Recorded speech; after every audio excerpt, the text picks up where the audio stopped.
Après le bruit de la poésie d'Alain Borer, nous avons le plaisir de recevoir Metin Arditi. Sa biographie et ses origines font de lui un homme de dialogue et un humaniste. Jugez plutôt. Citoyen suisse, d'origine séfarade, il est né à Ankara en Turquie, dans un pays musulman par majorité, et ajoute-t-il, il est marié à une grecque orthodoxe. Je vous demande dès maintenant d'accueillir Metin Arditi.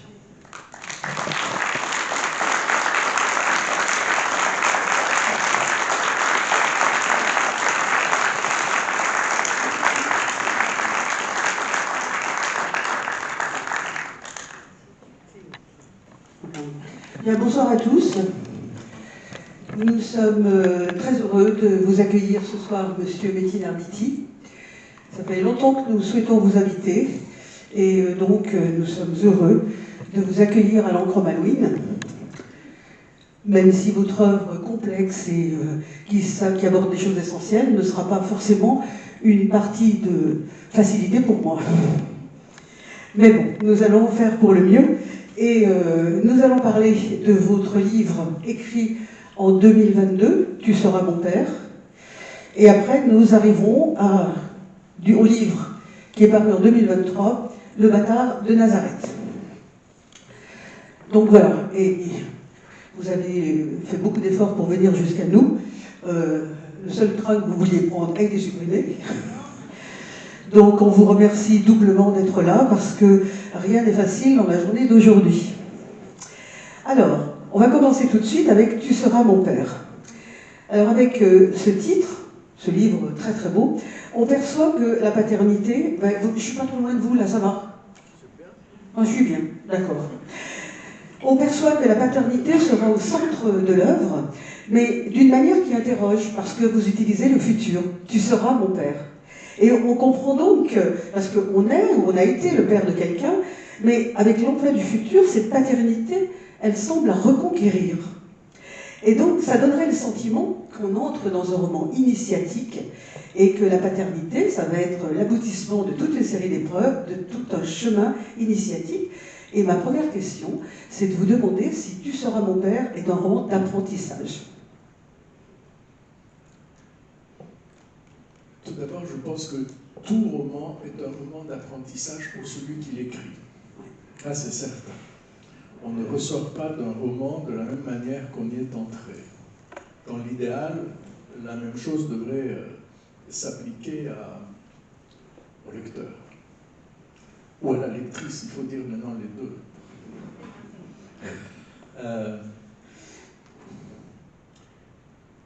Je pense, c'est difficile pour moi de répondre à la question est-ce que c'est vraiment un roman d'apprentissage. Je ne veux pas anticiper la discussion sur le livre suivant, mais je me suis rendu compte il y a quelques semaines, je déjeunais avec un ami au bord de l'eau et cet ami que je connais de longue date est un garçon qui a été adopté. C'est quelqu'un qui est très réservé, un banquier suisse, vous vous rendez compte. Et il me dit, j'aimerais bien qu'on discute de ton bouquin. Et je dis lequel? Parce qu'il m'avait dit, je viens de lire Le bâtard de Nazareth. Et il me répond les deux. J'avais déjà eu une expérience très émouvante avec ce garçon, toujours au même endroit, parce que nous avons des maisons qui sont voisines sur une petite île grecque qui s'appelle Spetses. Et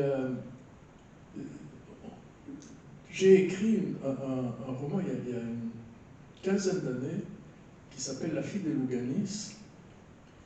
Et dans ce roman,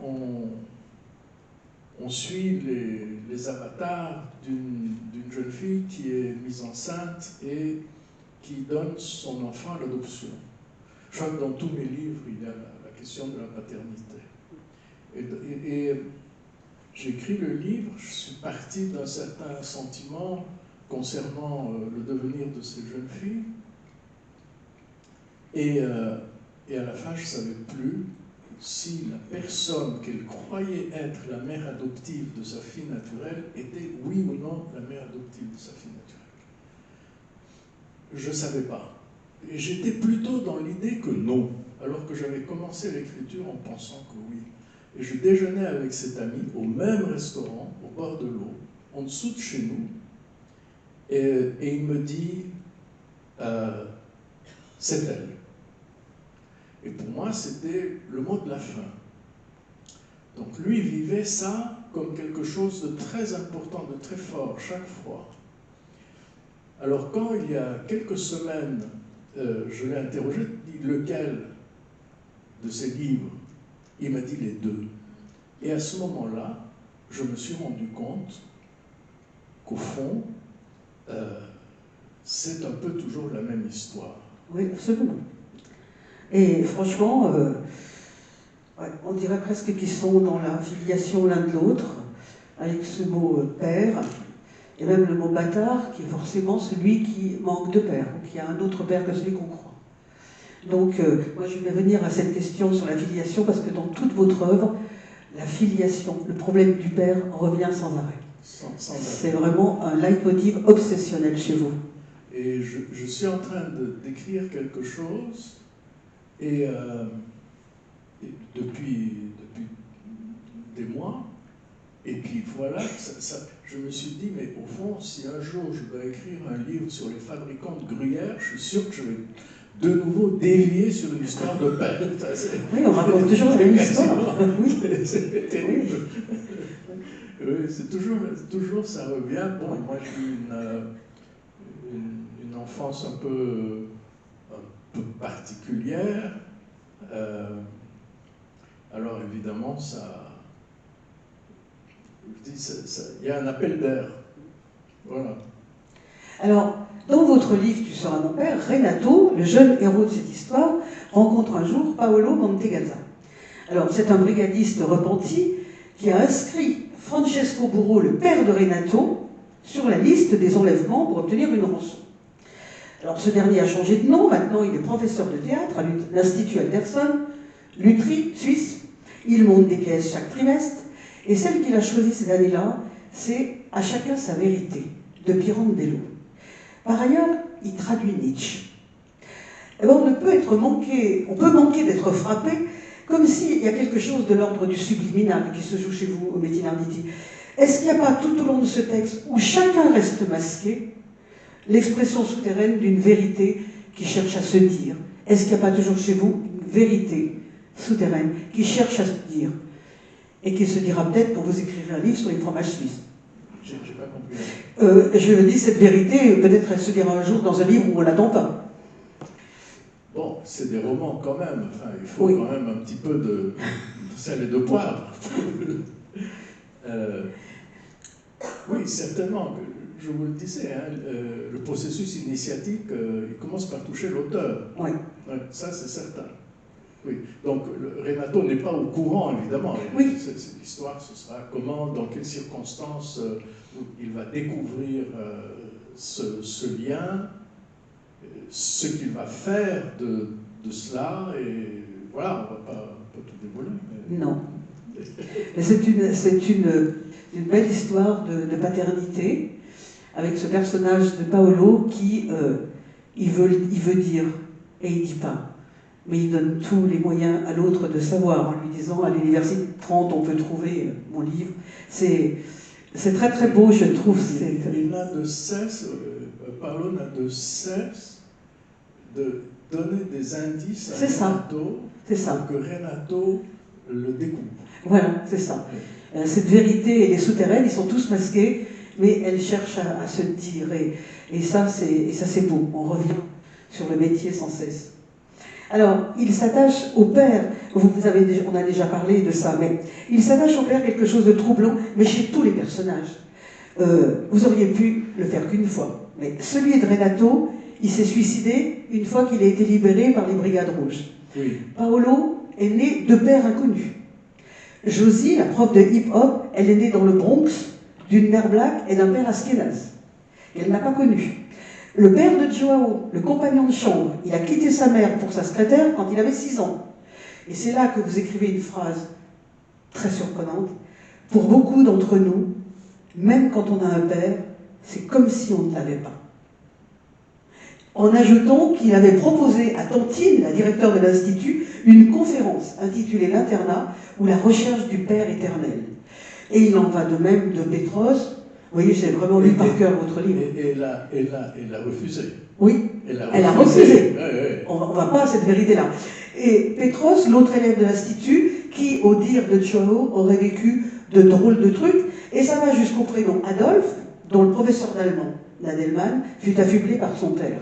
Oui. Quand on lit ça, on voit bien que le problème central de ce texte et de celui-là, qui est récurrent dans toute votre œuvre, c'est ce problème crucial de la filiation. Oui. Peut-être que vous allez le résoudre un jour. Je ne sais pas. Je ne suis pas sûr qu'il faille nécessairement résoudre tous les mystères. C'est aussi mystérieux, parce que vous voyez, par exemple, cette allitération que vous venez de faire, qui est parfaitement juste, eh bien, moi, je ne l'ai pas faite du tout. N'est-ce pas? C'est venu comme c'est venu. Mais ça m'impressionne beaucoup, mais je ne l'ai pas faite du tout. C'est ça, être lectrice. C'est ça, être lectrice. Oui, lectrice et futée aussi. Bon, j'y passe beaucoup de temps dans ces livres. Après, je ne sais plus quel auteur invité ici nous disait que le livre, le lecteur se met à le faire, à l'écrire. Et c'est vrai, quoi. C'est vrai. Des auteurs m'ont dit quelquefois, vous êtes sûr que c'est dans mon livre? Je leur dis oui. C'est dans votre livre. Ce que je leur dis quelquefois, ils me disent, est-ce que vous êtes sûr que c'est dans votre livre? Ah oui. Je dis oui, c'est dans votre livre, à la page 164. Il faut vérifier. Alors, ce qui est intéressant dans ce texte, c'est le non-dit. Il y a un aveuglement volontaire, il y a un déni de réalité, comme dit Nadelman, le premier malheur des hommes. Alors, on a peur du dévoilement, qui effectivement bouleverserait le cours des choses. Mais c'est aussi le dévoilement qui permet à un homme d'être pleinement lui-même, de se débarrasser de ses illusions. On ne peut pas s'accomplir dans le mensonge. Et Nadelman a compris la duplicité du professeur Mantegazza. Et on se demande alors, ça m'a beaucoup frappé, est-ce qu'à votre avis, l'hypoacousie de Renato, cette difficulté qu'il a d'entendre, est-ce que ce n'est pas la métaphore d'un déni de réalité? C'est-à-dire ce désir quasi inconscient de ne pas savoir. Et le désir de ne pas savoir, il empêche toute rédemption, à mon avis. Est-ce que ce n'est pas quelque chose de métaphorique, cette hypoacousie? Je ne sais pas, mais c'est aussi un peu autobiographique, parce que moi, je ne suis pas bien entendant. Je ne veux pas dire que je sois mal entendant, je ne suis pas bien entendant.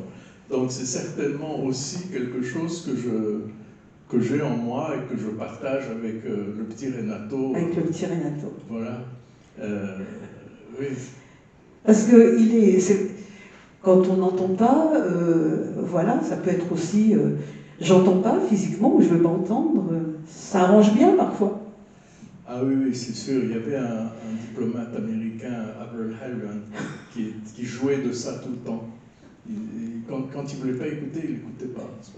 Ça l'arrangeait dans des négociations.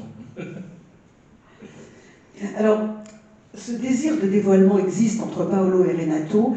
Ils sont construits en miroir, ces personnages. L'un a entraîné la mort du père de l'autre, et l'autre, Renato, il va surimposer Paolo au père biologique. Alors, dans une scène à l'hôtel Beau Rivage, la vérité, elle est sur le point d'affleurer. Et Paolo se tait, mais Renato a tout en main pour savoir ce qui s'est passé. Il va le faire un peu plus tard. Et ce qui est étrange au fond, c'est que Renato est une victime de l'histoire, mais à son tour, Paolo, il est aussi piégé par elle. Il est cerné par le silence qu'il doit garder en face de, entre guillemets, sa victime qu'il érige en père, alors qu'il l'a privé du sien. Et moi, je voulais vous demander, Metin Arditi, si on peut fonder l'humain sur de faux semblants. Je ne sais pas si on peut faire ça, mais en tout cas, il faut respecter les mystères quand même, c'est ça. On vit aujourd'hui dans une époque de transparence absolue. Quand on voit tout ce qui se dit sur les réseaux sociaux, je ne parle même pas, je parle pas des insultes, hein, ça on est au courant. Je parle des gens qui partagent absolument tout. Tout, c'est affolant. L'autre jour, je vois quelqu'un qui met, je ne connais pas, quelqu'un qui met la photo de sa maman mourante. Elle avait l'air morte. Il avait besoin de la mettre là. C'est du délire. Donc aujourd'hui, cette expression « jouer la transparence », c'est bien quand on présente les comptes au contrôleur aux comptes de jouer la transparence, c'est bien ça. Mais jouer la transparence sur ceux qui relèvent de la vie privée, je trouve que c'est absolument obscène. Et on vit cette période. Oui, c'est vrai. C'est vrai que c'est assez étonnant et assez, comme vous l'avez dit, obscène vraiment au sens étymologique du mot. Ça ne devrait pas être montré, quoi. Oui. On ne devrait pas laisser ça. On ne peut pas dire qu'on ne sait pas l'intérêt de partager sa mère mourante finalement sur les réseaux sociaux. Oui, oui. On ne voit pas l'intérêt de ça. Mais Paolo, il a été... Effectivement, il a été piégé, donc cet ancien brigadiste. Il faut dire aussi qu'il a été piégé par les circonstances aussi, par l'histoire, par la vie. Moi, j'ai étudié la vie des... Donc, d'abord, j'étais jeune homme, je démarrais dans les affaires et j'ai très bien connu cette atmosphère italienne, milanaise, de la deuxième moitié des années 70, quand il y avait ce qu'on appelait les anni di piombo, les années de plomb. Et je voyais très bien les énormes différences sociales qu'il y avait dans les différentes strates de la société italienne. Ici, il y a eu donc les Gilets jaunes il y a 3-4 ans, mais en Italie, les différences sociales étaient beaucoup plus violentes. Et en plus, entre le Nord et le Sud. Ce qui n'est pas le cas ici. Et donc, il y a un certain nombre de personnes dont j'ai étudié la vie, que j'ai écouté dans des longues interviews, dont j'ai lu les livres. Il y a un certain nombre de personnes qui étaient des gens simples, qui avaient une petite formation et qui se sont retrouvés à Trento, à Trente, au tout début de l'université de Trente, où il n'y avait qu'une faculté de sociologie, et c'était des gens qui se sont mis tout seuls à étudier les textes d'Herbert Marcuse, des grands philosophes de Marx.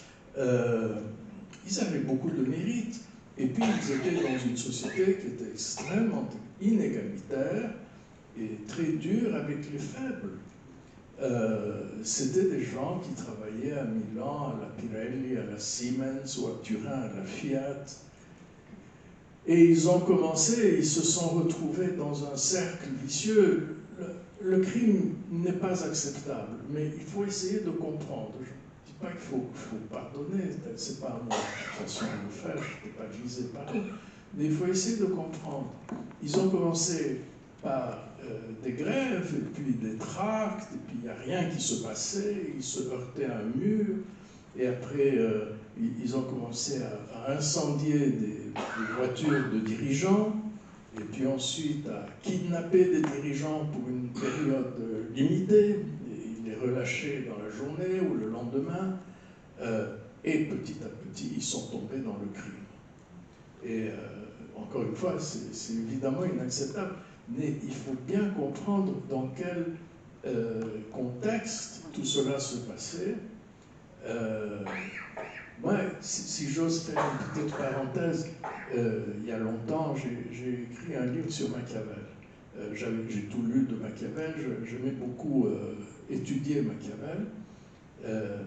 Et Machiavel a dit, c'était au XVIe siècle, il a dit, entre autres choses, dans le Prince, qu'il faut que le prince doit appauvrir les riches, parce que les riches se sentent au-dessus des lois, créent la jalousie et déclenchent des troubles. Il faut appauvrir les riches et armer le peuple. Au XVIe siècle, quelqu'un qui venait de la haute bourgeoisie. J'ai reçu pour ce livre, donc pour Tu seras mon père, le prix Machiavel, qui m'a été remis au Sénat, à Paris. Et dans mon petit compliment de remerciement, donc par une association italienne, Leonardo da Vinci, ils étaient tous là, il y avait beaucoup de monde, et dans mon petit compliment, j'ai dit que Machiavel aurait certainement été d'accord avec beaucoup de choses, des brigades rouges. J'ai semé la pagaille. Le président du jury, Alberto Toscano, qui est un journaliste que l'on a vu souvent sur les plateaux, est intervenu, il m'a coupé, il m'a dit « moi je ne suis pas d'accord ». Et autour de moi, il y a toutes les mains qui sont là, disent « je ne suis pas d'accord ». Ils peuvent ne pas être d'accord. C'est comme ça, c'est la réalité. Machiavel aurait certainement compris la révolte des gens qui sont mis de côté, qui sont exploités. Et en cela aussi, on ne peut pas ne pas tirer un parallèle avec le bâtard de Nazareth.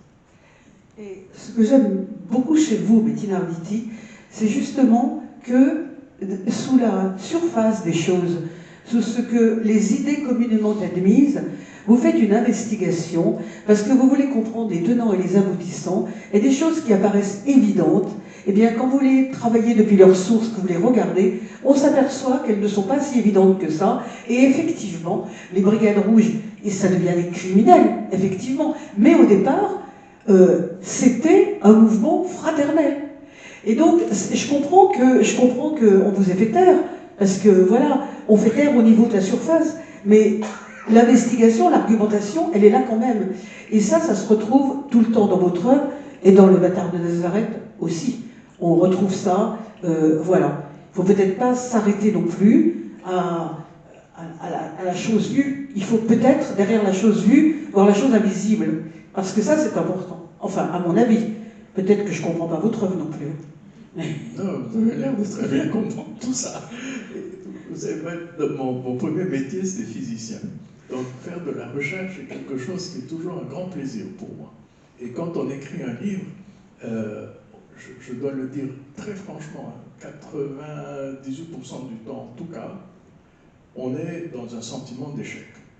Écrire un roman, c'est-à-dire faire surgir des personnages de son imagination, ça veut dire décrire le cœur des hommes. Et ça, c'est une tâche qui est absolument insaisissable à l'homme, insaisissable à Dieu, si vous voulez écrire des romans.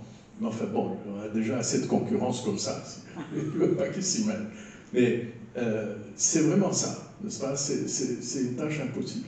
Dans le processus d'écriture, on est toujours, moi en tout cas, je suis toujours dans un sentiment à la fois d'échec et d'angoisse, parce que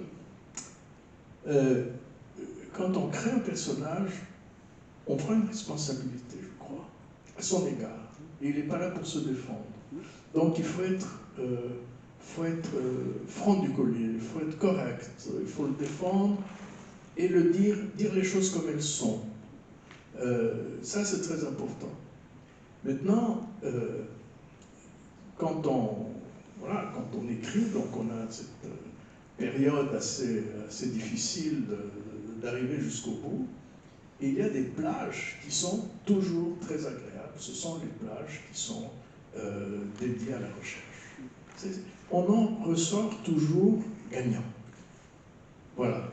Ça, c'est vraiment un des grands plaisirs. Et ça peut toucher... moi, je sais que, par exemple, dans La fille de Louganis, j'ai dû faire 5 ou 6 librairies à Paris pour en trouver une qui est des livres sur la couture. Et, il y en avait une c'était Avenue de l'Opéra, je crois que c'était Fontano, quelque chose comme ça. Il y avait 5 ou 6 livres sur la couture, je les ai achetés tous, je les ai lus tous, et finalement je me suis décidé pour un épisode de couture, mais il fallait que ça passe par là. Mais j'ai eu beaucoup de plaisir, j'ai aucun goût pour la couture, je n'ai jamais fait ça, mais j'ai eu beaucoup de plaisir à travailler cet épisode. Je trouvais que c'était enrichissant. Alors, dans votre texte-là, il y a une vision profondément douloureuse de l'humain. Les hommes apparaissent étrangers les uns aux autres, même dans leur intimité, même dans l'amour. C'est le cas, c'est ce que vous dites pour le couple que forment Paolo et Josie. Ils restent masqués, comme si la vie n'était qu'un filet où les hommes se débattent entre vérité et mensonge, bien et mal, à chercher au fond le sens de leur vie. Et il y a des exutoires, le théâtre, la poésie, la direction d'un institut, les cours de hip-hop. Mais je voudrais vous demander, même si vous avez déjà un peu abordé ça, est-ce qu'il existe autre chose que le pardon pour retrouver son humanité? Être un homme, est-ce que c'est pardonner? Et Metin Arditi, permettez-moi de lire un extrait de votre texte, que je trouve magnifique. Et j'en pose ma question, est-ce qu'être un homme, c'est pardonner? Alors je vous lis, je trouve ce passage extraordinaire. Si tu peux, c'est Nadelman qui parle à Renato. Si tu peux être fort sans cesser d'être tendre. Oui, il cite, là, il faut juste dire, il cite la poésie de Kipling. Voilà. If. Il cite Kipling. Si tu seras un homme, voilà. mon fils. Voilà. Si tu peux être fort sans cesser d'être tendre. Il y eut un silence. Renato, voulez-vous nous commenter ces deux vers? Ils sont nietzschéens. En quoi le sont-ils? Demanda Nadelman. Aux yeux de Renato, c'était simple. Il fallait être un surhomme. À nouveau, un silence s'installa. Mais celui qui arrive, quel ne sera pas son bonheur? Êtes-vous d'accord avec cette proposition? Renato hocha la tête. Permettez que je vous lise la fin du poème. Kipling dit ceci. Alors les rois, les dieux, la chance et la victoire seront à tout jamais tes esclaves soumis.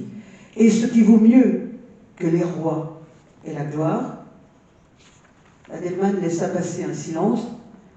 Tu seras un homme, mon fils. Qu'en pensez-vous? Étranglé d'émotion, Renato fut incapable de répondre. J'ajoute cette question difficile, il est vrai. Savez-vous ce qui sépare ces deux propositions?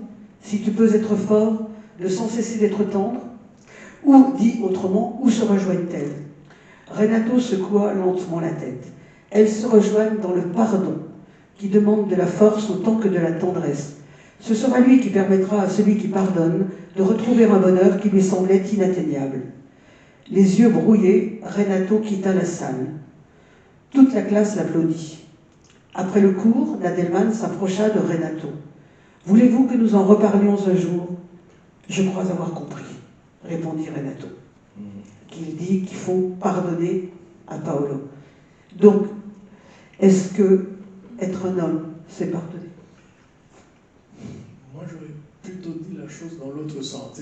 On ne peut pas être un homme sans... On ne peut pas vivre sans le pardon. Ça, je crois que ce n'est pas possible. D'abord, il y a une vérité qui est incontournable, c'est-à-dire le pardon chasse la pire des choses, qui est la vengeance. La vengeance, c'est vraiment la pire des choses. C'est tuer soi-même en tuant l'autre. Donc le pardon chasse ça, évite ça. C'est déjà beaucoup. Et puis,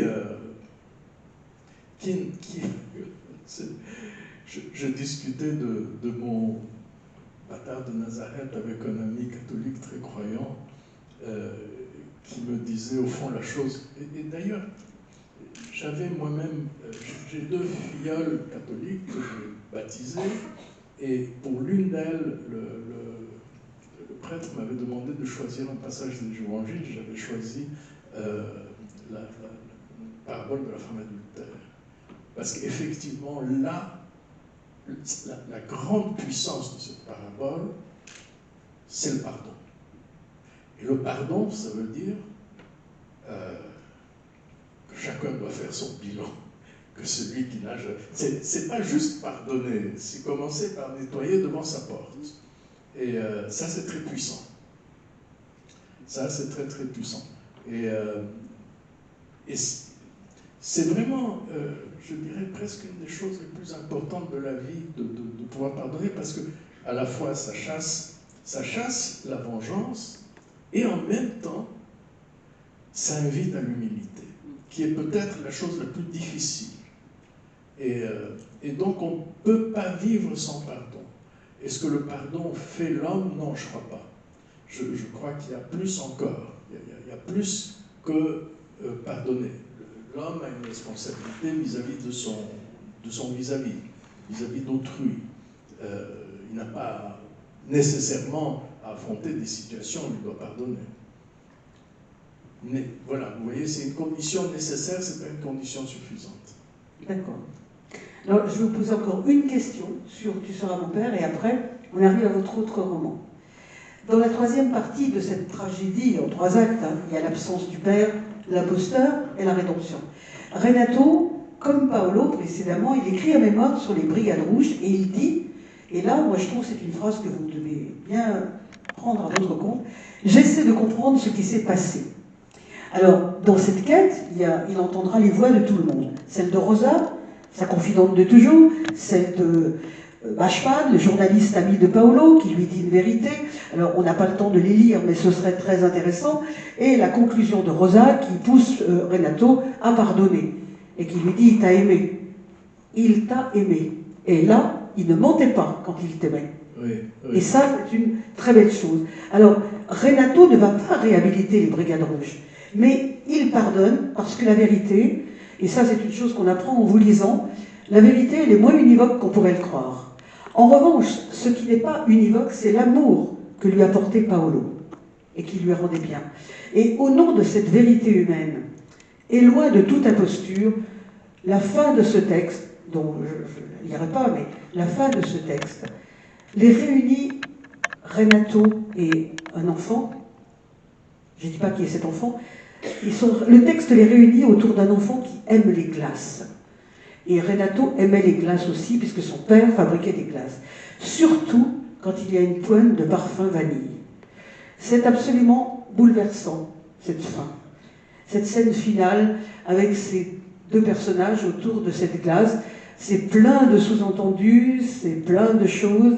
Ces 2 personnages sont très forts l'un en face de l'autre. Et je voudrais vous demander si cette scène finale ne dit pas que par-delà la vérité historique, il en existe une autre, supérieure, qui efface toutes les impostures et qui s'appelle l'amour. Certainement. Certainement. Ça, c'est la grande sagesse. Alors, il y a cette correspondance de Rosa. Rosa, qui était la gouvernante de Renato, mais qui était déjà la gouvernante de son père, Francesco, quand elle est venue de son Udine natal à 15 ans, dans une famille bourgeoise, pour s'occuper d'un petit enfant. C'est une personne qui n'ose même pas écrire des lettres à Renato quand il est en pension, parce qu'elle ne veut pas qu'il ait honte de sa calligraphie. Et elle lui tient un discours d'une simplicité biblique. C'est ça. Elle dit, tu ne vas pas pardonner parce que quelqu'un a fait ceci, cela. Ça, ce serait un pardon indigne de toi, ce serait un pardon de petit comptable. Petit comptable. Tu dois pardonner parce que tu as été aimé. Parce que tu as reçu quelque chose qui n'était pas requis, et surtout parce que tu as été aimé. Et ça suffit. Voilà. Et c'est vraiment magnifique ce que vous écrivez là, entre ces personnages. Le dîner se déroulait en silence depuis une dizaine de minutes, lorsque Renato leva soudain la tête et chercha le regard de Rosa. « Qu'est-ce que je fais ?»« Tu tournes la page, répondit Rosa. Ils ne veulent pas de toi, ni Paolo, ni Josie, et je les comprends. Tourne la page et construis ta vie en étant moins orgueilleux. » Il protesta. Il n'était pas orgueilleux du tout. Pas orgueilleux, disons susceptible, comme sa mère, ce qui revenait au même. Il n'avait pas écrit sa méchante lettre à Paolo par égard à la mémoire de son père. Il l'avait écrite parce qu'il s'était senti trahi dans l'affection qu'il lui portait. C'était une histoire d'amour entre vous deux. Dis que ce n'est pas vrai. Il continua de la regarder dans les yeux. Tu ne m'as jamais parlé comme ça. Eh bien, j'ai eu tort. Tu me demandes quoi faire? Tu m'as posé la même question il y a 4 ans et tu n'as pas suivi mon conseil. Cet homme t'a aimé, tu lui as claqué la porte au nez. Cesse de pleurnicher. Ça, c'est du grand métier d'arbitre, je trouve, ce passage. Alors, on va passer à votre autre livre, parce que j'ai des choses à vous demander, on a à le lire, mais déjà, ce que nous avons dit permet de voir que chez vous, il y a la volonté de comprendre les choses. C'est pas forcément iconoclaste, la volonté de comprendre. Alors, dans ce texte, vous montrez un Jésus différent de ce que les textes sacrés nous ont révélé. Il est humain, profondément humain, soucieux des misères endurées par sa mère, une sota, défenseur des femmes. Il va s'opposer aux rigueurs de la Torah, une loi injuste à ses yeux, et on est quand même assez étonné quand on lit cela. Je me tourne le livre, d'accord ? Donc, vous écrivez des choses qui questionnent quand même. Alors, voilà la première chose. Un jour, Jésus s'insurgea contre la loi qui ostracisait les impurs. Était-ce leur faute, aux sourds et aux lépreux, s'ils étaient malades ? Ézéchiel se réfugia dans un discours hésitant, d'où il ressortait qu'il s'agissait de sauvegarder la vigueur du peuple juif. Jésus l'avait regardé avec colère. « Penses-tu sérieusement, rabbin, que je pourrais être la cause d'un affaiblissement physique de notre peuple parce que je suis un mamzer ?» Ézéchiel n'avait pas répondu. Alors, on a quelque chose qui est assez préoccupant là. Et je voulais vous demander, cette vision de la Torah rappelle quand même des moments de l'histoire où on professait la pureté, où on exaltait le surhomme, et les Juifs qui furent l'objet de persécutions abominables, peuvent-ils vénérer une loi qui, dans ses dérives profondes, dans ses dérives, je dis bien, pratique cette exclusion? Et au-delà de ça, ne laissez-vous pas entendre que toute doctrine religieuse est appelée à rencontrer tôt ou tard le fanatisme? Alors ça, c'est une chose, j'aimerais entendre votre réponse. Alors, d'abord, il y a la loi, et puis il y a les interprétations de la loi. C'est ça, voilà. Alors, les interprétations de la loi, c'est quelque chose qui s'applique à toutes les lois religieuses qu'on peut lire soit de façon littérale, soit en essayant de remettre ce qui a été écrit dans son contexte. Et là, il faut dire deux choses, n'est-ce pas? C'est d'abord, il y a un contexte historique. Ces lois ont été écrites il y a 3500 ans. Et puis, surtout, c'est donc à une époque où quasiment tout le monde était analphabète. Et puis surtout, ce qui est très important, et ce que je dois dire, je constate rencontre après rencontre une certaine stupéfaction quand je dis ça, mais il faut remettre ces lois dans leur contexte géographique. Aujourd'hui, en Occident, le centre du catholicisme, c'est Rome, le centre du protestantisme, c'est la ville où j'habite, Genève, le centre, bon, là ça va déjà un peu plus vers l'est, le centre de l'orthodoxie grecque, c'est Constantinople. Mais essentiellement, je dirais un grand nombre d'exégètes sont des occidentaux.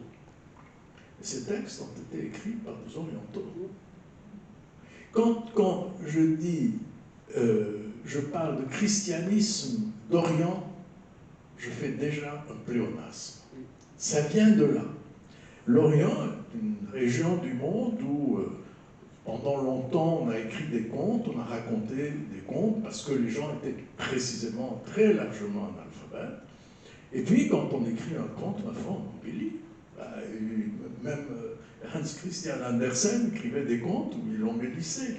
Donc, le rapport à la vérité historique ou au quotidien, c'est quelque chose qu'il faut prendre vraiment avec une certaine distance. Il faut se remettre là-dedans. Alors, évidemment, la Torah a été, donc, la Torah, depuis qu'elle a été écrite, et après Jésus-Christ, il y a eu d'autres textes qui ont en quelque sorte réinterprété ou adouci. Il y a eu le Midrash, il y a eu le Talmud, il y a eu la Kabbale, mais pas à l'époque.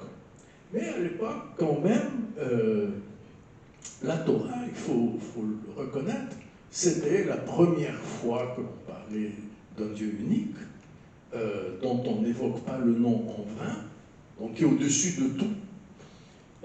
C'est la première fois dans le Lévitique qu'on lit tu aimeras ton prochain comme toi-même, et ton prochain et ton lointain, c'est-à-dire celui qui est différent de soi. Absolument, ça c'est quand même c'est d'une modernité folle. Et il est dit aussi par rapport à l'étranger, tu n'oublieras pas que tu étais étranger en terre d'Égypte. Ça, pour moi, c'est le fondement de tout. Et je crois aussi, pour Jésus, si j'ose dire mon Jésus, entre guillemets, parce qu'il y a une dimension autobiographique terrible là-dedans. Je m'en suis rendu compte aussi après coup. Pour lui, la révolte, elle vient de là. Pour lui, il n'y a pas à discutailler. D'ailleurs, il est dit, je crois que c'est dans Matthieu, je suis venu pour accomplir et non pour abolir. Oui, donc il y a une question d'interprétation. Pour réformer et pas pour révolutionner. Oui, absolument. Et pour moi, mon grand regret, c'était mon regret avant l'écriture de ce livre, mais ce livre m'a beaucoup transformé. C'est encore mon plus grand regret après l'avoir écrit ce livre, c'est que c'était un rendez-vous manqué. Et d'ailleurs, je le dis dans le livre, même Caïphe, le grand prêtre, quand il voit Jésus disparaître pour aller se faire crucifier, se pose des tas de questions. Il a des doutes. Ah ben oui, il a des doutes, et peut-être que Jésus aussi en a sur la croix, que quelque part, c'était vraiment, il aurait fallu que l'amour se marie à la loi. Alors voilà, ben ça s'est pas fait. Alors il y a un amour évidemment dans la Torah, c'est ce que je viens de citer, qui est très dur, qui est très exigeant, mais il y a aussi des choses qui sont, comme par exemple cette loi qui dit que le bâtard ne peut épouser qu'une bâtarde et leurs enfants seront bâtards sur 10 générations. Ça évidemment c'est pas excusable, c'est pas possible. Et il y a d'autres circonstances aussi où Jésus se révolte contre Ézéchiel, le rabbin de Nazareth, où il fait ressortir des éléments de la Torah que lui n'arrive pas à les digérer. C'est aussi simple que ça. Mais fondamentalement, c'était un réformateur. Ce n'était pas un révolutionnaire. C'était un réformateur. C'est vrai que mon livre fait ressortir un Jésus humain. Mais tout le christianisme est fondé sur cette dualité. Il est humain et il est divin. Là où moi je diverge évidemment avec les évangiles, c'est que je considère que nous sommes tous humains et divins. Nous sommes tous fils et filles de Dieu, mais avec un F minuscule.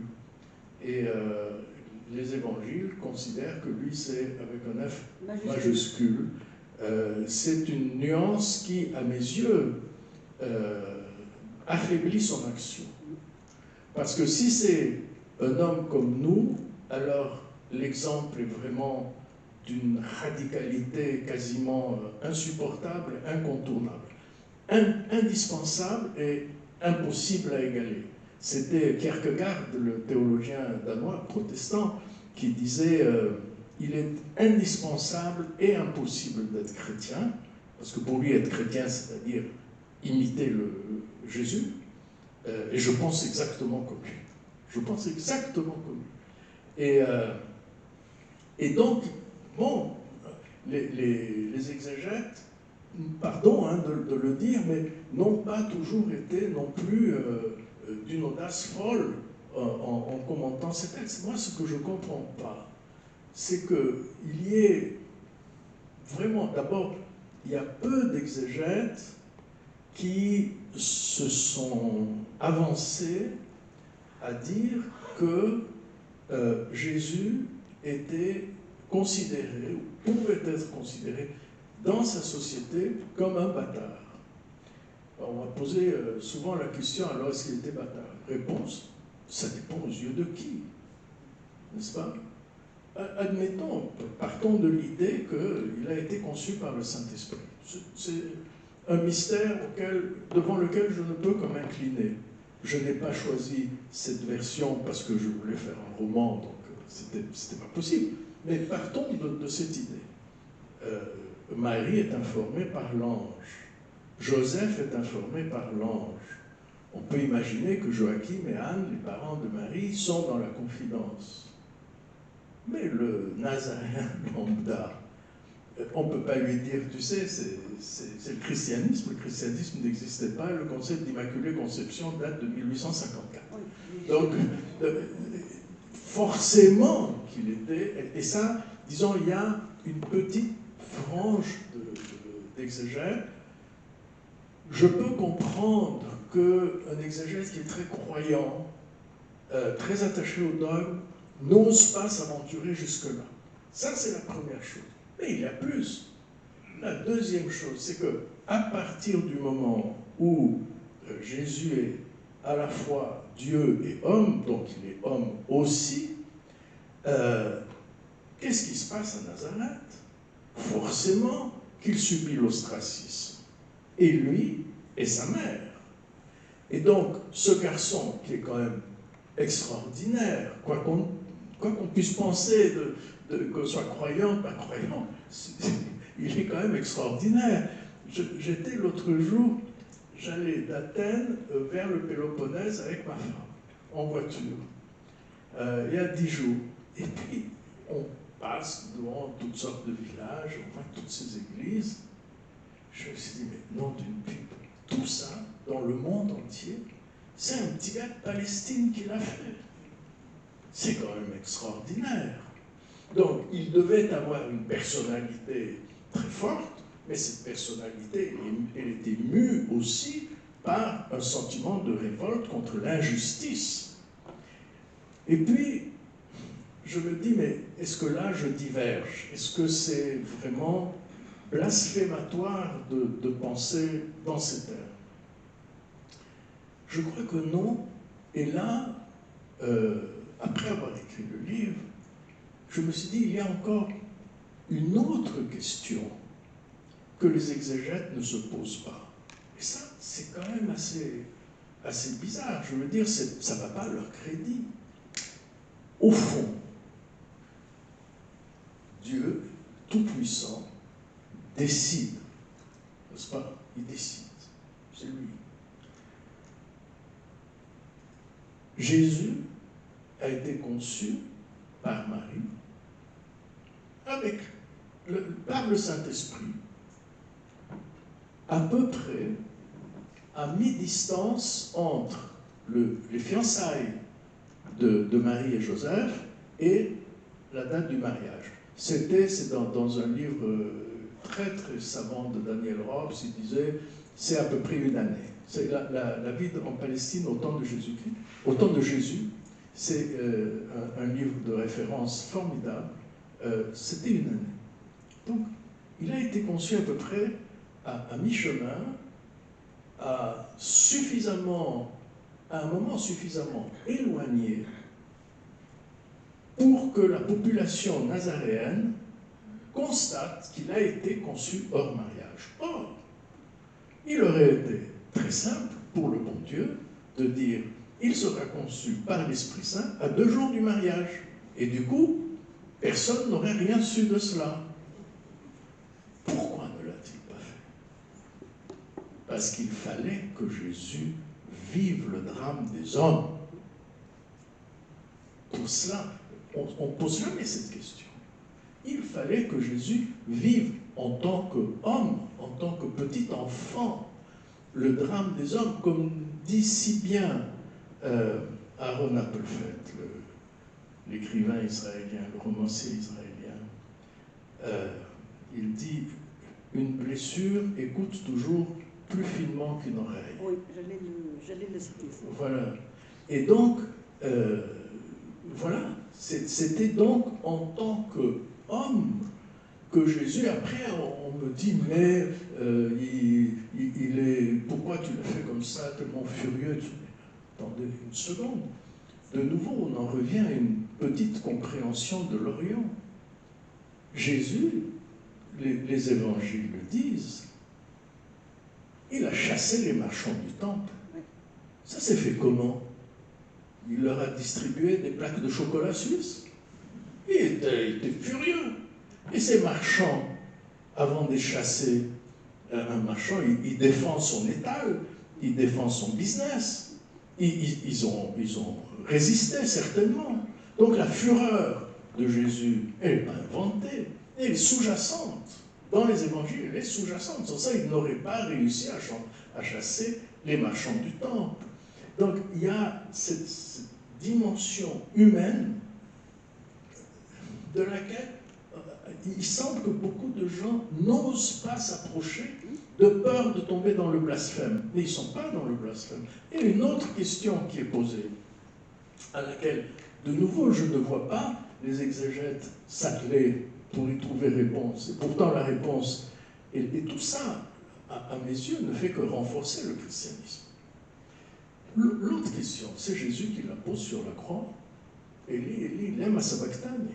Seigneur, Seigneur, pourquoi m'as-tu abandonné?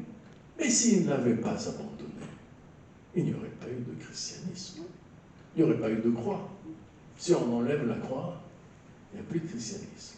Et donc, ce que je vois, ce que mon livre suggère, mais ce n'est pas un essai théologique, c'est un roman, ce que je vois, c'est qu'il y a cet événement de la croix où Jésus est aussi humain qu'on peut être humain, il est vraiment là, il est vilipendé, on le fait souffrir, cet infamant lui crache dessus, il est humain. Et cette croix est évidemment le pilier du christianisme. Et puis à côté de cette croix, il y a la petite croix. Il y a le fait que cet enfant Jésus, dès les premières années, comprend la douleur des hommes parce que c'est la sienne. Il est crucifié petit, il a une couronne d'épines petit. Et donc, les racines du christianisme, elles sont là, chez Jésus enfant. Et ça, je trouve que, quelle que soit la manière dont on aborde cela, et même, vous voyez, toutes mes hypothèses, c'est des hypothèses de croyants, on arrive à cette conclusion que c'est vraiment Jésus humain qui a fondé le christianisme. S'il n'y avait pas eu ces épisodes, il n'y aurait pas eu de christianisme. Donc, il faut accepter ça. Maintenant, c'est vrai que mon titre est un peu provoque. Oui, non, moi, je vais revenir là-dessus, Métine Arditi. Votre titre, effectivement, si on ne lit pas votre livre, effectivement, il peut passer pour une provocation, mais le mot bâtard n'est pas employé comme une insulte, il est employé pour que vous définissiez une fois pour toutes la blessure au départ. Voilà. C'est-à-dire la blessure d'être différent, la blessure d'avoir une mère sota, la blessure d'être un enfant à qui Samuel dit Mamzer, Mamzer. Et votre titre, c'est ça. Donc il faut... ça lui rend, pour moi, ça lui rend justice. Mais c'est ça, c'est ça. Et si vous voulez, pour ça, il faut avoir lu votre livre. Déjà, au moins quelques pages. Non, il faut l'avoir lu complètement. Complètement, parce que tout le long, vous expliquez. Et il faut aussi pas s'arrêter à un sens qui serait un sens communément admis, mais qui met au centre de tout la blessure. Et ça, vous le dites tout le temps, vous le dites dans « Tu seras mon père », et là, vous le dites aussi. Donc, j'invite vraiment tout le monde, parce que je vais vous poser des questions, hein, mais là, vous avez fait toutes les réponses. Donc, je vais vous poser des questions complètement inutiles. Bon, on ne sait jamais que vous allez apporter d'autres trucs, mais bon, c'est complètement inutile maintenant, j'en ai bien conscience, parce que vous allez expliquer le point de vue que vous preniez, un point de vue humain. Par exemple, la conversation entre les docteurs, avec les docteurs de la loi, ça reprend un épisode connu de la Bible, mais ça dévie très nettement des textes sacrés. Parce que vous reprenez le thème de l'exclusion, vous mettez en application cette exclusion dans la violence, l'humiliation. Et ceux qu'il faudrait exclure au regard de la loi juive, c'est les mêmes qu'on voudra exclure plus tard. Hein. Il y a quelque chose de visionnaire chez vous. Visionnaire dans l'idée qu'on puisse être puni d'être simplement juif. Ça, c'est quand même visionnaire. Et cette conversation, loin de la scène biblique, où à 12 ans il aurait fait la leçon au docteur de la loi, elle pose quand même le problème du bien et du mal dans la religion, du juste et de l'injuste. Ces notions purement humaines qui semble vouloir instaurer le règne de la confiance. Parce que dans confiance, il y a fides, il y a la foi. La confiance, une sorte d'idéal de la foi. Et c'est vers cet idéal-là que va Jésus et que va aussi Metin Arditi. Inch'Allah.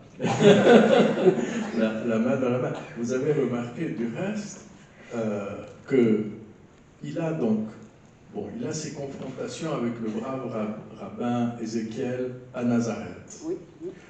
Voilà, le rabbin est très gentil. À un moment donné, il dit à Joseph, écoute, moi, j'en peux plus avec ton fils, prends-le, va à Jérusalem, qui voit un petit peu ce que c'est que le judaïsme, parce que j'ai l'impression qu'ils s'en fait une mauvaise image.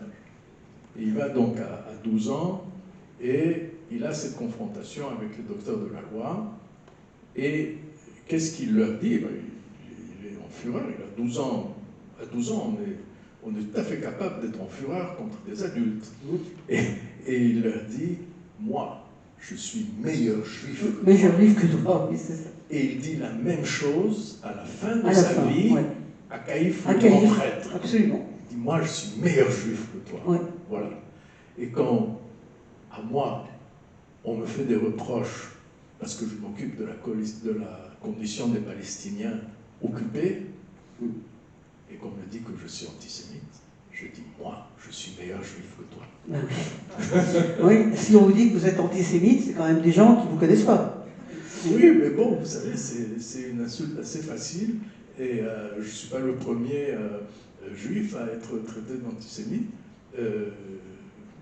Hessel était traité d'antisémite, Hannah Arendt était traité d'antisémite, Philippe Roth était traité d'antisémite. Je suis plutôt en bonne compagnie. Oui, vous êtes en bonne compagnie, mais enfin, c'est des compagnies, ça terrifie un peu quand même. Oui, mais enfin bon, c'est comme ça. Ce que je veux dire par là, c'est que on se retrouve souvent dans des situations où, quand on veut défendre l'essence de quelque chose et que ce quelque chose a dévié, on est très facilement accusé, parce qu'évidemment, ce quelque chose a dévié avec le soutien quasi général. Et cette déviance-là est quelque chose d'inévitable. C'était René Guénon, l'orientaliste, qui dit dans un de ses livres quelque chose du genre tout principe, toute idée, au fur et à mesure de son développement, s'éloigne de plus en plus du principe dont elle procède. C'est tellement vrai, ça, c'est tellement juste. Pourquoi? Parce qu'après, c'est les hommes. Parce qu'après, ce n'est plus, je veux dire, le christianisme, c'est le christianisme, la chrétienté, c'est la chrétienté, c'est autre chose. C'est des hommes, c'est des organisations, c'est des structures. Forcément qu'il y a la même chose avec l'islam et le judaïsme. C'est comme ça. Et vous voyez, là, vous écrivez à un moment, ce que les rabbins faisaient des lois était contraire à leur esprit, contraire à l'héritage, une vraie trahison. Ils avaient oublié les mots du Lévitique, il sera pour vous comme l'un des vôtres, l'étranger qui habite avec vous, et tu l'aimeras comme toi-même. C'était non seulement le prochain qu'il fallait aimer, mais le lointain, tout le monde, chaque être humain. Et donc on a le sentiment que toute religion est appelée à devenir doctrinaire et à provoquer la violence. On a vu ça au Moyen-Âge, les luttes entre les catholiques et les protestants. On voit ça avec l'islam aujourd'hui. Et c'est vrai que je trouve qu'il s'opère un glissement entre deux concepts. Vous venez de l'évoquer là. Au fond, peut-être étrangers l'un à l'autre. Le concept de religion et le concept de foi. Parce que c'est pas vraiment pareil. La religion trahit souvent la foi. Et en la systématisant, la foi, en la codifiant, en imposant des règlements, ce que vous venez d'évoquer, on trahit l'esprit qui présidait à ses origines, cet esprit de charité et d'amour. Et au fond, je voudrais que vous me disiez si la foi ne relève pas de l'intime et d'un rapport intime de soi avec Dieu. Est-ce que c'est pas ça le problème fondamental? Avec Dieu et aussi avec l'autre. Oui. Avec l'autre. Avec l'autre. Et ça, c'est, je crois, aussi quelque chose qui est important. J'ai écouté une fois un monsieur on était dans une réunion où il y avait des représentants de toutes les religions, enfin de toutes, une demi-douzaine, catholiques, protestants, bouddhistes, mahométans, etc. Et l'une des personnes qui assistait à cette réunion dit « Le chemin vers l'absolu passe par autrui ». Ça, c'est quand même très important. Le chemin vers l'absolu, c'est-à-dire vers Dieu, passe par autrui. Si on ne s'occupe pas de l'autre, de son voisin, si on ne l'écoute pas, si on écouter, c'est Simone Weil avec W, hein, Simone Weil, qui a dit écouter, c'est comme faire une prière. Si on ne l'écoute pas, oui, on peut aller vers Dieu, on peut aller à l'église tous les jours, mais c'est pas ça l'idée. L'idée, ça on le fait après. La première des choses, c'est de s'occuper de son voisin. Et de son voisin et de son lointain. Donc, oui, c'est une déviation qui est quasiment... c'est presque un phénomène physique, cette déviation. C'est normal, c'est comme ça. Moi, je me suis pendant longtemps occupé à Genève d'un orchestre symphonique que vous connaissez peut-être, l'Orchestre de la Suisse romande. J'ai été 18 ans, comme bien sûr, à titre tout à fait bénévole, 5 ans vice-président et 13 ans président. Dans l'histoire de l'Orchestre de la Suisse romande, bien avant que je m'en occupe, il y avait des moments où l'orchestre passait par des situations vraiment scabreuses, c'est-à-dire risquait de s'arrêter, d'être liquidé. Et je crois que d'abord, la première fois, c'était en 1936, je crois,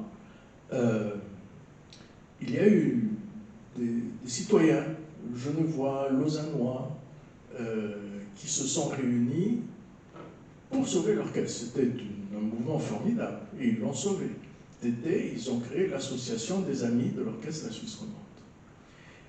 Et puis, ils sont intervenus encore une fois un peu plus tard, quelques années plus tard, et puis au fil du temps, le cercle s'est élargi.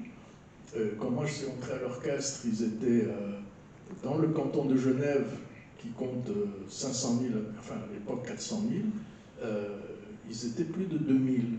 Donc c'était quand même assez important sur le plan social. Et puis ils ont pris l'habitude de demander à l'orchestre de leur offrir 3 soirées. C'est-à-dire que pendant 3 soirées, l'orchestre jouait et les billets étaient vendus par l'association des amis. Ils payaient évidemment les solistes, mais pas l'orchestre. L'orchestre, faire un concert, c'est 4 répétitions, plus une générale, plus la soirée. Si on fait ça en comptabilité analytique, c'est-à-dire avec une répartition des frais généraux, c'est entre 400 et 500 000 francs, 400 et 500 000 euros par soir. Évidemment, les amis ne recevaient pas ça de la billetterie. Ça ne fonctionne jamais comme ça, les concerts symphoniques. Mais bon, l'orchestre jouait le jeu et leur mettait à disposition ces 3 soirées, et les amis en profitaient et devenaient de plus en plus puissants. Et à un moment donné, tout à coup, on voit que le propos des amis évolue. Et alors, ils veulent maintenant, enfin, ils voulaient, hein, je vous parle de ça il y a 20 ans ou 25 ans, ils voulaient, dans leur concert, découvrir des talents. C'est bien joli de découvrir des talents, enfin. C'est mieux de les faire venir quand ils sont déjà bien découverts. Sinon, on perd le sens du propos. Et alors, et nous, à l'orchestre, on disait, bon, c'est très gentil, merci beaucoup, on vous aime beaucoup, mais quand même, nos musiciens, ils aiment fonctionner avec des stars. Ils fonctionnent toute l'année avec des stars. Et donc, oui, faire venir un chef qui a, paraît-il, un grand avenir devant lui, ils n'aiment pas. Ils aiment avoir quelqu'un, un bâton solide, etc. Et donc, c'était vraiment très amusant, parce que au fil du temps, cette association qui était là pour soutenir, sauver l'orchestre, se retrouvait dans des cas de figure où son action amenait l'orchestre à baisser son niveau. C'est ça, voilà, c'est l'application, l'incarnation du mot de René Guénon. Pour les grandes pensées religieuses, à partir du moment où elles prennent une telle ampleur, ben on en est là. C'est comme ça. Alors, dans le chapitre de la femme adultère, j'ai observé deux choses quand même très, très intéressantes. Un pèlerin qui dit qu'une femme adultère devenue mère hors des liens du mariage doit être punie par la loi juive, Jésus va répondre assez vertement. Alors, je ne sais pas si j'ai le temps de lire, je vais voir. C'est un très beau passage. Un homme s'éloigne de son épouse, et c'est la femme qu'il rejoint que tu voudrais lapider? Soudain, il était en rage. De quel ventre es-tu sorti, brigand? Est-ce un homme qui t'a mis au monde? Le pèlerin baissa la tête. Est-ce ainsi que tu considères celle qui t'a donné la vie? Es-tu comme ces scribes qui lisent la loi en petits épiciers et l'appliquent sans humanité? Pourquoi ne me demandes-tu pas de lapider l'homme? Il laissa passer un silence. Autour de lui, les visages exprimaient une grande surprise. Lapider un homme pour cause d'adultère, voilà qui ne s'était jamais vu, ni dit, ni pensé. Il poursuivit en rage. Tu oses parler de péché? Aimer, est-ce un péché? Tenir quelqu'un dans ses bras, est-ce un péché? Et toi, n'as-tu jamais pensé tenir dans tes bras la femme d'un autre? Ou la jeune fille qui te frôle au marché?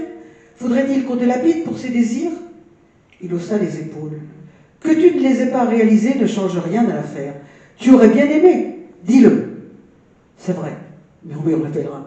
Alors réfléchis avant de parler, espèce d'écervelé. Si cette femme a eu un enfant hors mariage, un mamzer, ose dire le mot infamant, un mamzer, et pourquoi elle et son fils subiront l'ignominie à jamais, elle mérite notre protection et notre respect, et son fils tout autant. Il s'arrêta au bord des larmes, regarda longuement sa mère et caressa les cheveux du petit Élie. C'est la lecture de la loi que font les prêtres qui mérite d'être lapidés, pas la femme. Boum!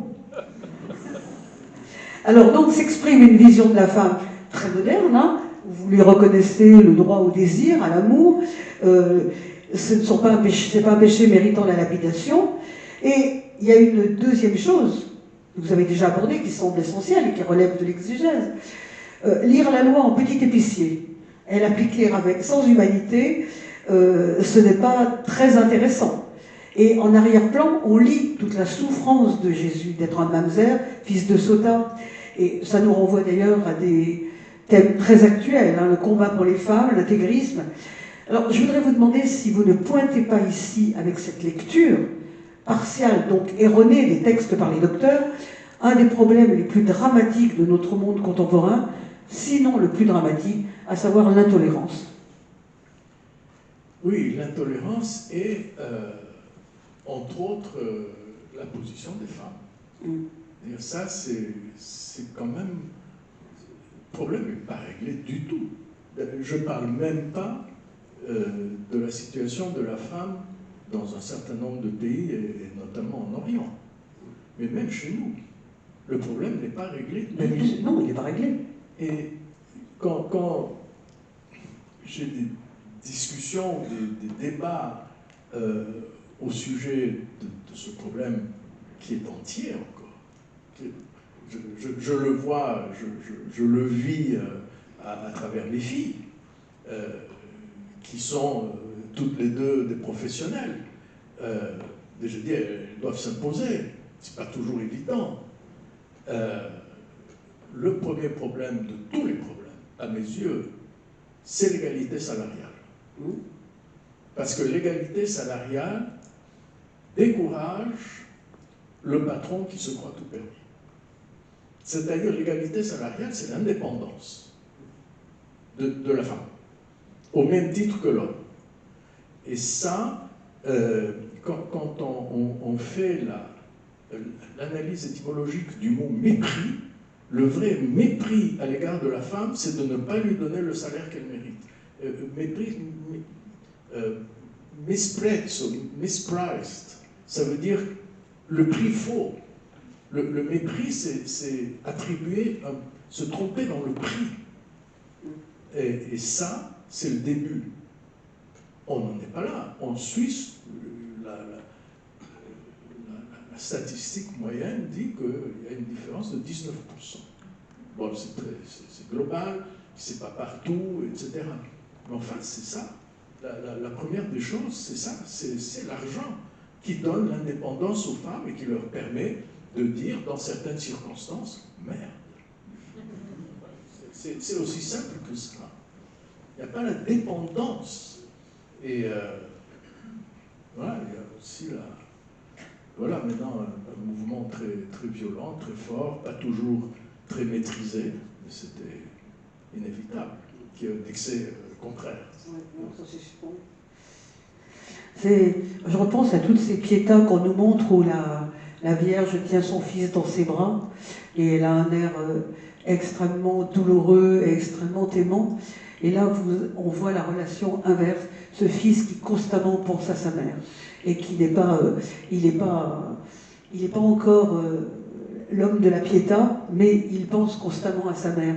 Et que ce soit sa mère ou son père, c'est pour ça que je voulais vous poser cette question quand vous commencez à parler de Judas, un des 12 qui finit par le trahir, si l'on en croit la tradition, des personnages qui sont construits en miroir, l'un plutôt l'homme des idées, l'autre celui qui vend du vent, comme on dit, celui qui n'ose pas, et l'autre de l'action qui veut ramener la loi juive à ses racines d'amour, de pardon et de justice. L'un qui veut abolir, l'autre qui veut réformer, l'un qui veut révolutionner au risque d'une scission. Mais ce qui sépare les deux hommes n'est pas si radical qu'on pourrait le penser, au fond. C'est les moyens mis en œuvre qui diffèrent. Judas apparaît effectivement audacieux, pragmatique, politique. Il met en scène l'arrivée de Jésus à Jérusalem pour faire plier les grands prêtres. Mais au fond, est-ce que tout ça, cette contradiction, elle ne vient pas du fait que Jésus vit le religieux de façon intime, dans une relation étroite au Père qui l'empêche de trahir? Et là, on retrouve tout ce que vous avez écrit. Est-ce que c'est pas ça qui les sépare? Parce qu'au fond... Je suis convaincu de ça, oui, absolument. Jésus a cette relation au Père, ce devoir de fidélité. C'est ça. Et je dirais plus simplement, il a bénéficié d'un amour familial extraordinaire qui fait qu'il est celui qu'il est. Et Judas n'a pas eu cette chance. C'est ça. Et du coup, Judas est beaucoup plus libre d'être le révolutionnaire. Jésus a quand même en lui une forme de naïveté. De candeur, oui. De candeur, absolument. Absolument. Il est, si j'ose dire, chrétien par essence, c'est-à-dire dans le sens de ce qu'on appelait les chrétiens, c'est-à-dire des gens purs, simples, sans, en anglais on dit sans second thoughts, sans deuxième pensée, très, très pur, très direct, très linéaire. Jésus est linéaire. Et Judas, lui, il est plus libre. Et donc il regarde Jésus de temps en temps, il l'admire, il sait qu'il n'est pas comme Jésus. Il n'a pas sa beauté, il n'a pas sa rhétorique, il n'a pas le charisme, la capacité d'entraîner, oui. Il s'en sert, quoi. Oui, mais il ne s'en sert pas comme un instrument, ça vient tout seul. Ça vient, Judas n'a pas ça. Mais en même temps, il le regarde, je ne veux pas dire moqueur, mais un peu quand même. Hein. Il se dit, celui-là, vraiment, il a besoin de moi, il a besoin que je le guide oui, c'est ça. Pour réaliser ce que Judas veut faire, qui est en fait tout simplement de créer une secte à une époque où il y avait beaucoup de sectes. Le judaïsme de l'an 0 était pluriel, beaucoup plus pluriel qu'aujourd'hui. Et donc l'idée de Judas était de créer une secte. Mais ce qui se passe quand il est au Golgotha et qu'il voit Jésus sur la croix, là, il a un choc. Il a un vrai choc. Et il se dit, oulala, là, le monde entier peut venir chercher la consolation au pied de cette croix. Et ce ne sera pas une secte, ce sera une religion. Ouais, c'est le grand choc de Judas. Mais Jésus, il est mort sans vouloir du tout modifier le monde sous cet aspect. Il voulait modifier le monde sous l'aspect de l'interprétation de la loi juive. C'est ça, oui, c'est ça. Et il y a des choses assez, pour arriver à la fin de cet entretien, il y a des choses assez subtiles. Par exemple, le thème de l'impur, vous en parlez souvent dans ce texte. et on va pas revenir sur le titre, vous posez d'emblée ce problème. C'est cette condition de pestiférer au regard de la loi, de mamzer, qui porte le sens du combat.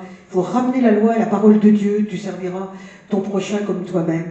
Et alors, on observe quelque chose de particulièrement signifiant.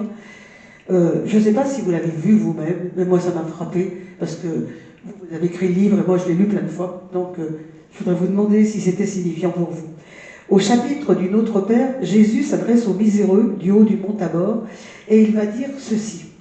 C'est un petit extrait court. « Joignez-vous à moi. Allons dans les villes et les villages qui entourent la mer de Génézareth, à Tibériade, à Magdala, à Capharnaüm.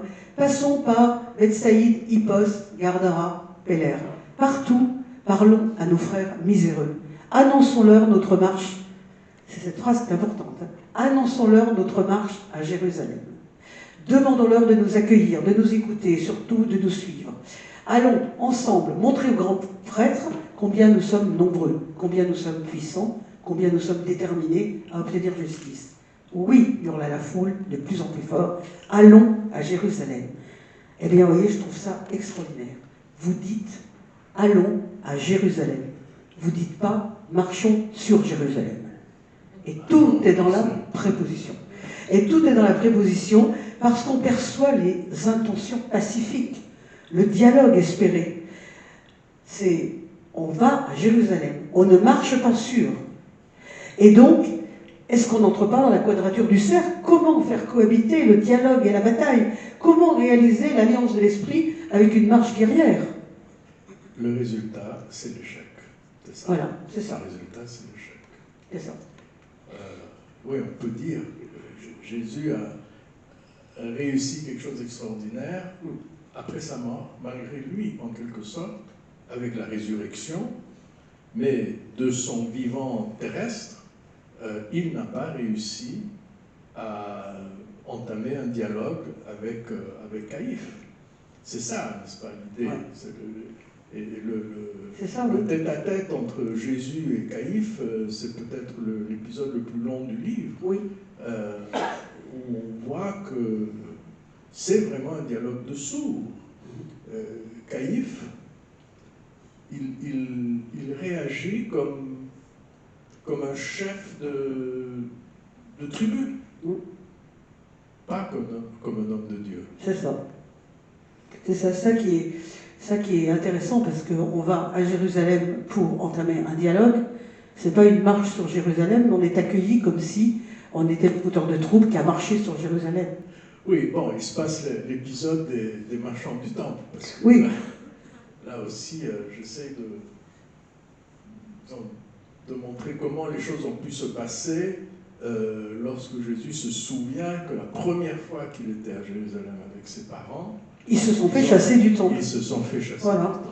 C'est ça. Et là, ça lui revient et oulala, ça lui sort par les narines et oui. il les chasse. Oui. Et le fils de Joseph vous intéresse beaucoup plus que le fils de Dieu. Il est parti, il a été chassé avec ses parents. C'est une blessure énorme. Et effectivement, on ne guérit pas d'une blessure d'enfance qui vous a posé, comme vous l'avez dit, sur la tête dès le départ, la couronne d'épines. Et vous avez cité cette phrase que moi j'ai trouvée magnifique, une blessure écoute toujours plus finement qu'une oreille, mais c'est ça. Pas dans le livre, hein. Je l'ai cité dans une interview ou une autre. Oui. Mais ah oui, bien sûr. Vous avez dit, et c'est tellement vrai. C'est tellement vrai. C'est tellement vrai. Alors, je voudrais vous poser, j'en ai encore plein, finalement, je ne voulais pas vous en poser, mais je vous en pose. J'ai encore une autre question. Devant le Sanhédrin, Caïphe évoque le pacte d'Abraham, et il parle de la circoncision au 8e jour, signe de l'alliance avec Dieu. Or, il y a une image qui va se surimposer à l'évocation de cette mutilation violente.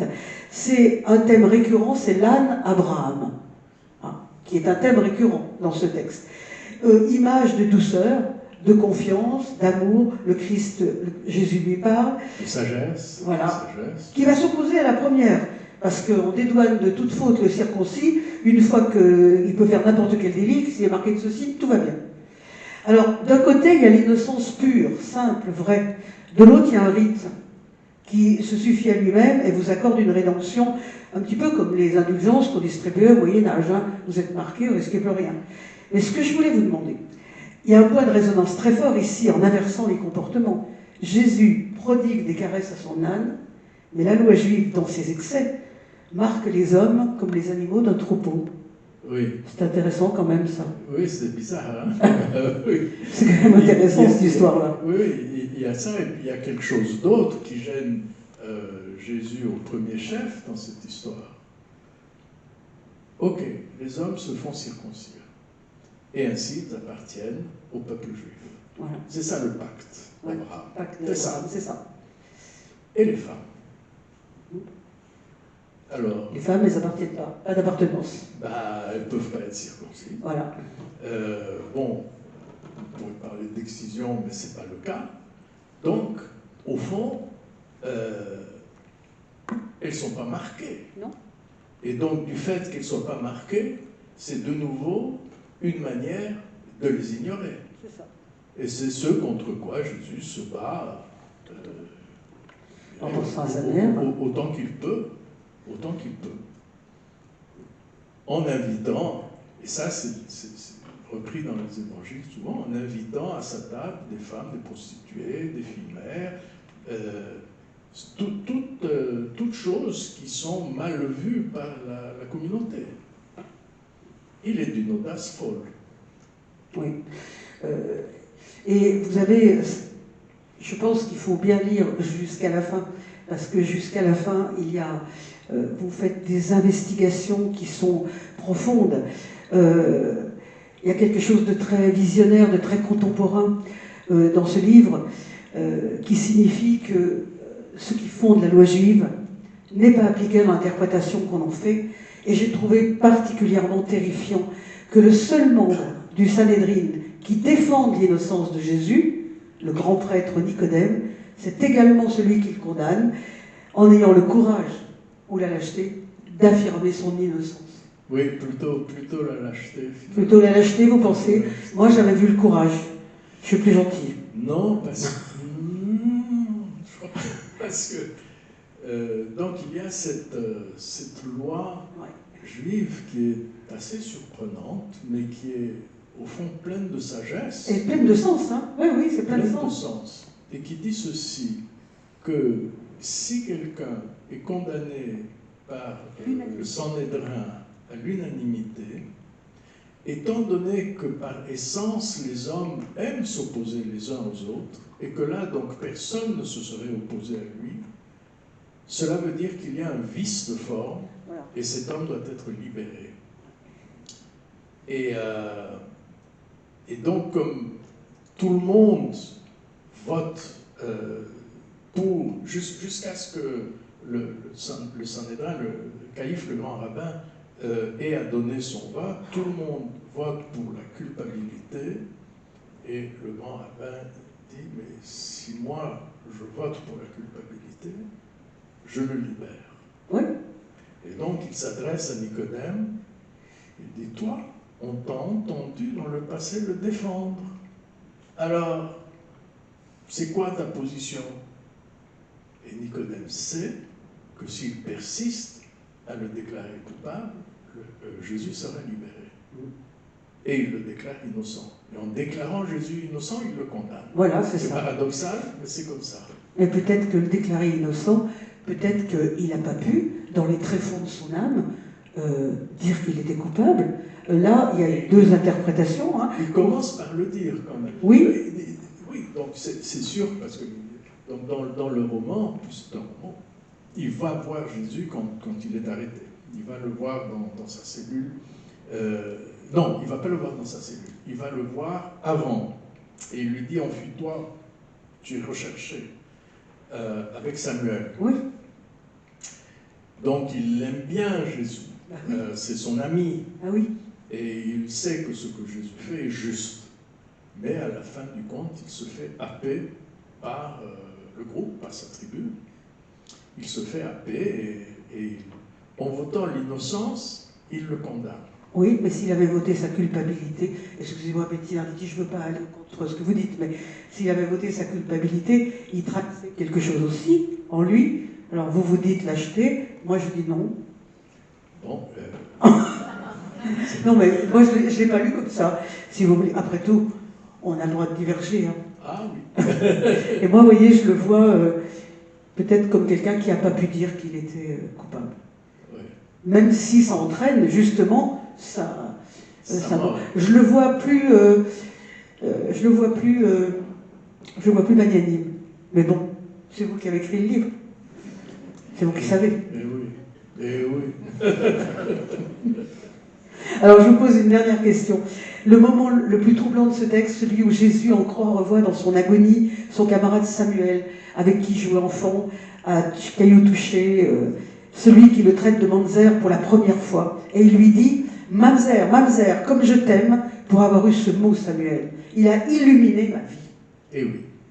Alors ça, c'est quand même incroyable.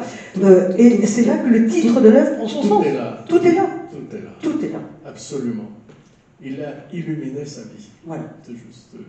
Et ça, c'est quand même très très beau parce qu'on se dit, ah ben, tu parles comment il l'a illuminé. Si, il l'a illuminé parce que nommer la blessure, ça va être aussi rendre la rédemption possible. Et c'est quand même extraordinaire, même si c'est Judas le Rédempteur. Hein, c'est quand même quelque chose de très très beau qu'il parle de cette illumination, c'est-à-dire érigeant sa blessure en faculté de rédemption. Je trouve que faut aller jusqu'à la fin de votre texte parce que là vous dites des mots très forts. Voilà. Je ne peux pas dire le contraire. Bettina Arditi, moi je suis absolument ravie de vous avoir accueilli, d'avoir entendu tout ce que vous aviez à dire sur ces deux livres. Je suis vraiment très très contente parce que j'ai quand même compris pas mal de choses en lisant vos livres et je voudrais qu'on vous remercie à la hauteur de votre présence ce soir. Merci beaucoup à vous.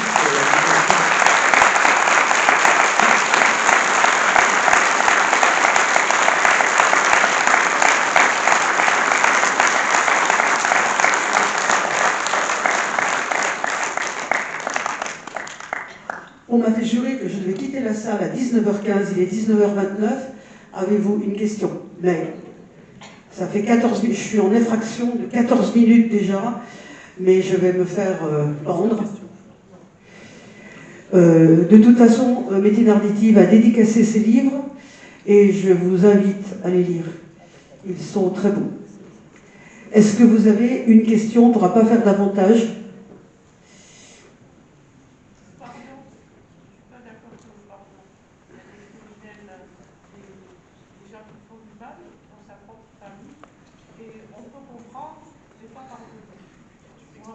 J'ai eu un père juif, un grand-père qui est mort à Auschwitz, et ma grand-mère et ma mère étaient antisémites. Elle a pris mon père parce qu'elle avait besoin d'un homme pour la soutenir. Je peux comprendre, elle a des circonstances atténuantes parce qu'elle est née à Istanbul de mère grecque et de père qu'il a abandonné à l'âge de 11 ans et qui est reparti en France. Mais comprendre n'est pas automatiquement pardonner. Voilà.